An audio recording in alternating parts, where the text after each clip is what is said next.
Madumi na muli ng Falcons even ng early game pero sinulan na naman nila ito. Falcons na makagalang parties at saka ang naging kauna-unahan. Spear of Fist na nagamit na rin. Abot doon sa Super Marco. Kaso na hindi na tayo ang unit na kapag-run-up. Hindi na mabagod ng Star Shatter pero na may taunt pero may violet team naman na magagamit sa may takas. Mula dito kay Carl TV. Pero yung pagbabay dito na 1v4. masasakit na doon ang Embrace Rat pero makakahuli na ng Carl TV dito. Sipat na lumusok ang mga gamit na. Carl TV na dito ang tatarget nila. Lewis down. Mag-isi Sanford lumusok sa kanya yung sibat. At pinagpapatuloy na nila kasi nandoon si Cap TV. Dito yung mga natin yung round sa may sabi ni Super Marco. Kukunin din natin yung mga kills.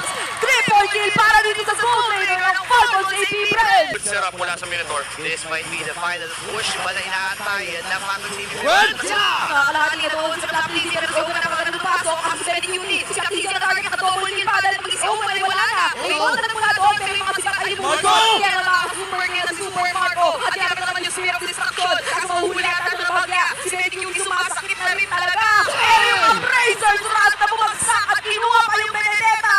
Ayun nila try ng Falcons AP Friends. Natapusan ang laban. Pero Ogo na sa Spirit of Destruction. At wala nang depensa pa. As Falcons AP Friends takes game number 1.